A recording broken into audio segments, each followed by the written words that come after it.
Pandian store upcoming எபிசோட்ல என்ன நடக்கலாம்? இங்க பாண்டியன் எல்லாரையும் பொங்கல் வச்சு முடிச்சதுக்கு அப்புறமா வீட்டில் கூப்பிட்றாரு. எல்லாரும் ஹாலில் உட்காந்துருக்கும் போது பாண்டியன் இது மாதிரி நான் வரும்போது ஒரு வழியில குறி கேட்குற ஒருத்தவங்க பார்த்தேன். அவங்களாம் வந்து எனக்கு குறி சொன்னாங்க. இது மாதிரி உன் வீட்டில் நிறைய பிரச்சனை போயிட்டு இருக்கு. குறிப்பா சொல்லணும்னா உன் மச்சானுக்கு கல்யாணம் ஆகிறதுக்கு காரணமே உன் வீட்டில் சின்னதாக ஒரு கண்டம் இருக்கு. அதுக்கு நீ முதல்ல குலதெய்வம் கோயிலுக்கு போகணும்.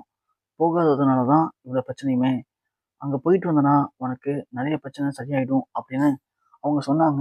அப்படின்னு பாண்டியன் சொல்ல, கோமதி உடனே, "ஏங்க உங்களுக்கு தான் குலதெய்வ கோயிலே தெரியாதே. அப்ப எப்படி நம்ம போக முடியும்?" அப்படின்னு இங்க கோமதி சொல்லவும், பாண்டியன் உடனே, "அதான் கோமதி நானும் யோசிச்சிட்டே வந்தேன். அப்போ செத்துப்போன எங்க அக்காவே இன்னைக்கு நேர்ல வந்து, இது மாரி நம்முடைய குலதெய்வ கோயில் எங்க இருக்கு அப்படின்னு சொல்லி எனக்கு காட்டிடுச்சு. மானாமதுரையில இருக்காம். அங்க எனக்கு சொந்தக்காரங்கலாம் இருக்காங்களாம். நாம நாளைக்கு அந்த கோயிலுக்கு போறோம். கோயிலுக்கு போய் அங்க ஒரு பொங்கல் வச்சுட்டு வந்தோம் அப்படின்னா, கண்டிப்பா பழனிக்கு சீக்கிரமே கல்யாணம் ஆயிடும் கோமதி அப்படின்னு பாண்டியன் சொல்றாரு. அது மட்டும் இல்லாம நம்ம வீட்ல நெறைய பிரச்சனை இருக்கு. அது எல்லாமே சரியாயிடும்னு சொல்லியிருக்காரு. நாம நாளைக்கு காலையில கிளம்புறோம். வேன்ல கிளம்பி அங்க போறோம். அங்க போய் குலதெய்வ கோயில பார்த்துட்டு, பொங்கல் வச்சுட்டு, அங்க இருக்க என்னுடைய சாதி சனத்தலாம் பார்த்துட்டு வரோம் கோமதி அப்படின்னு பாண்டியன் சொல்லவும், கோமதி உடனே சரிங்க ரொம்ப சந்தோஷம். கண்டிப்பா நாளைக்கு போலாங்க அப்படின்னு சொல்றாங்க. பாண்டியன் உடனே இங்க வடிவையும் கூப்பிடுறாரு. நீங்க மட்டும் சாரி பாக்கியத்தை கூப்பிடுறாங்க. ஏன் சம்மந்தி நீங்க மட்டும் ஏன் வீட்டுக்கு போறீங்க? நீங்களும் வாங்க. நம்ம எல்லாம் சேர்ந்து ஒண்ணா போயிட்டு வரலாம் அப்படின்னு சொல்றாங்க. இல்ல சம்மந்தி உங்க குலதெய்வ கோயிலுக்கு நான் ஏன் வரணும் அப்படின்னு கேட்குறாங்க. என்ன சம்மந்தி இருக்கு? உங்க குலதெய்வ கோயிலுக்கு நீங்க பொங்கல் வைக்கும்போது நாங்க வரலையா? அதே மாதிரி தான். வாங்க சம்மந்தி அப்படின்னு சொல்றாங்க. இங்க அவங்களும் வழி இல்லாம சரி சம்மந்தி அப்படின்னு சொல்றாங்க. இங்க அடுத்தது பாண்டியன் உடனே மீனா சொல்லுங்க மாமா. இல்லம்மா உங்க வீட்லயும் ஆளுங்க வந்தா நல்லா இருக்கும்னு பார்த்தேன். இல்ல மாமா அது வந்து சரி மீனா சரி பார்த்து போடுப்பா. சரி போங்க எல்லாம். நேரத்துல போய் சாப்பிட்டு படுங்க. காலைல வெள்ளனே கிளம்பினோம் நம்ம அப்படின்னு சொல்றாங்க. இங்க பழனி உடனே இந்த விஷயத்த எப்படி ஆத்தர் சொல்லணுமே அப்படின்னு சொல்லி கிளம்புறாரு. இந்த பக்கம் பார்த்தா சக்திவேலு முத்துட்டு சொல்லிட்டு இருக்காரு. அண்ணே நம்ம வீட்டுல இன்னும் குமாருக்கு கல்யாணம் ஆகாம இருக்குண்ணே. எல்லாரும் கேட்டுட்டே இருக்கானே. என்னாச்சு உன் பையனுக்கு பொண்ணு பாத்தியா இல்லையான்னு சொல்லி கேட்கும்போது எனக்கு ரொம்ப கஷ்டமா இருக்குண்ணே.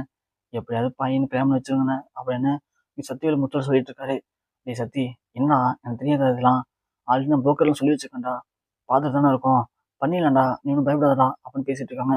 பேசி முடிச்சுட்டு முத்துவலிங்க மாடிக்கு போயிறாரு. சக்திவேலு கொலைப்பக்கம் போயிறாரு.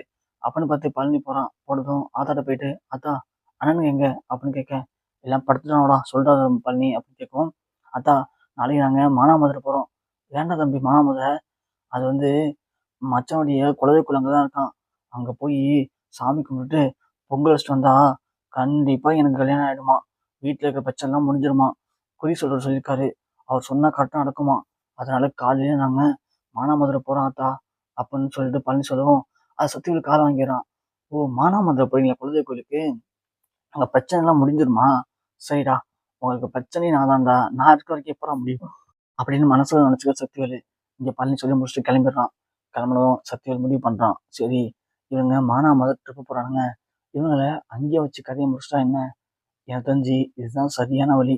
இங்கே உங்களுக்கு ஏதாவது ஆணுச்சுன்னா கண்டிப்பா அதுக்கு காரணம் நாம தான் சொல்லி சொல்லுவானுங்க. ஏன்னா இவங்களுக்கு எதிரியே நாம தான். ஆனா அதுவே மானாமதுரை பக்கத்துல வச்சு இவங்களை ஒரு ஆக்சிடென்ட் மாதிரி முடிச்சிட்டோம்னா கண்டிப்பா நமக்கும் இதுக்கும் சம்மந்தம் இருக்காது. நம்மள யாரும் சந்தேகப்பட மாட்டாங்க அப்படின்னு சக்திவேல் முடிவு பண்றான்.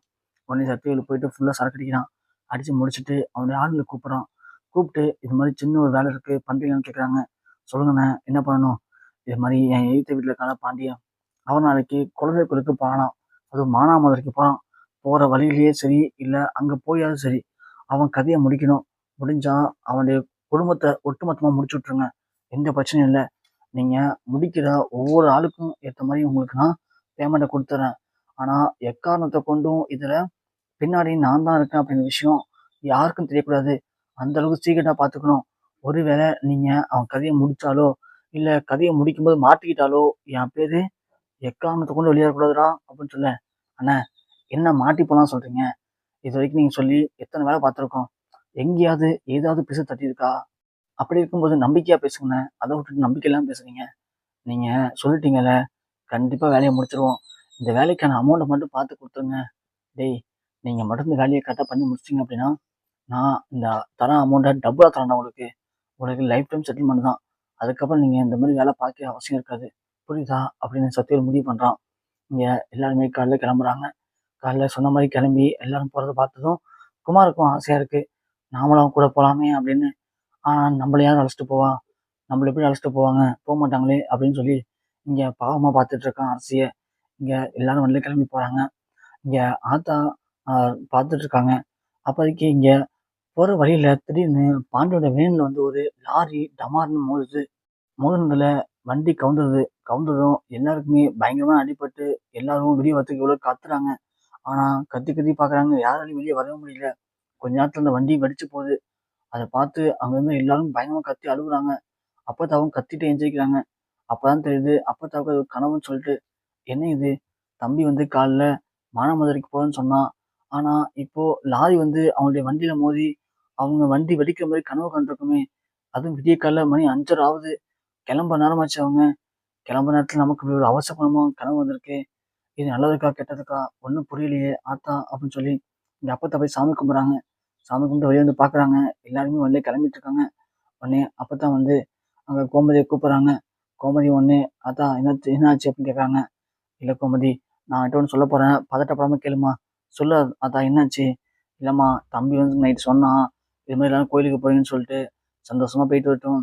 பிரச்சனைலாம் இதோட முடியட்டும் அப்படின்னு நான் நினைச்சேன். ஆனா திருதிப்புன்னு இப்போ தூங்கிட்டு இருந்தேம்மா. தூங்கிட்டு இருக்கும்போது உங்களுக்கு ஏதோ தப்பு நடக்கிற மாதிரி எனக்கு கனவு கண்டம்மா.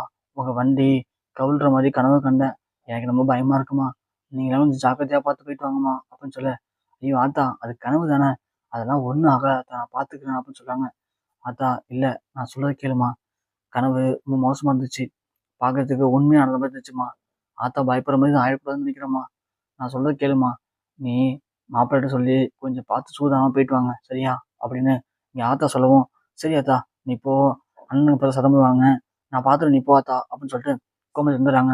பாண்டி உடனே கேட்காரு, என்ன என்ன சொன்னாங்க உங்க ஆத்தா அப்படின்னு கேட்க, ஒன்றும் இல்லைங்க, ஆத்தாவுக்கு ஏதோ கெட்ட கனவா, நம்மள பார்த்து சூதானமா போக சொன்னாங்க அப்படின்னு சொல்ல, ஆ ஆ சூதானமா தான் போவோம், அப்புறம் என்ன சும்மாவா போவோம் அப்படின்னு சொல்லிட்டு, எல்லாம் ஏறுங்க ஏறுங்க அப்படின்னு சொல்லிட்டு பாண்டியனும் இங்க வண்டி எடுத்து கிளம்பிடுறாரு. கரெக்டாக சத்தியல் பார்க்குறாரு. பாண்டியா கிளம்பிட்டியா?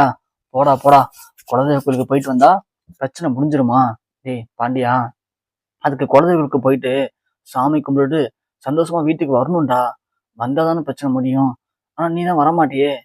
நீயும் வரமாட்ட, உன் குடும்பம் வராது. உன் குடும்பத்துல எத்தனை பேர் நான் போட்டிருக்க வலையிலேருந்து தப்பிக்கிறீங்க, எத்தனை பேர் நல்லா கை காலோட வீட்டுக்கு வரீங்க, எத்தனை பேர் மேலே போறீங்க அப்படிங்கிறத நான் பார்க்க தாண்டா போறேன் அப்படின்னு சத்தியல் சிரிச்சு நின்றுட்டு இருக்கான். அப்போ ஆத்தா வந்துட்டு, டேய் சத்தியவேலு, என்னங்க இங்க சிரிச்சிட்டு இருக்க அப்படின்னு சொல்ல, ஒன்றும் இல்ல ஆத்தா நீ போ அப்படின்னு சொல்றாங்க. இவன் வேற சிரிச்சிட்டு இருக்கான். கணவர் கெட்ட கனவா வந்துச்சு. ரொம்ப பயமா இருக்கே அப்படின்னு ஆத்தா நினைச்சிட்டு உள்ள போறாங்க. சத்தியல் உடனே அவனுடைய அடியானுக்கு கால் பண்றான். டேய் வண்டி நம்பர் நோட் பண்ணிக்கங்க. வண்டி கிளம்பிடுச்சு. புரியுதா? நான் சொன்ன மாதிரி வழியிலே வச்சு போட்டு தரலாலும் சரி, இல்ல குலதெய்வ கோயில் வச்சு போட்டு தரலாலும் சரி, அவன் கண்டிப்பா திரும்ப இந்த ஊர் பக்கம் வரக்கூடாது. அந்த அளவுக்கு அவனை மொத்தமா முடிச்சிருங்க. முடிஞ்சா அந்த வண்டில வர எல்லாரையும் முடிச்சிருங்க பார்த்துக்கலாம் அப்படின்னு சொல்றாங்க. அண்ணே அதெல்லாம் தெளிவா ஸ்கெட்ச் போட்டு வச்சுட்டோம். கண்டிப்பா நீங்க சொன்ன மாதிரி அந்த ஆளு திரும்ப ஊருக்கு வரமாட்டான். அதுக்கு நாங்க உத்தரவாதம் தானே அப்படின்னு சொல்லி அவனுங்களும் இங்க பக்காவா பிளானோட வெயிட் பண்ணிட்டு இருக்கானுங்க.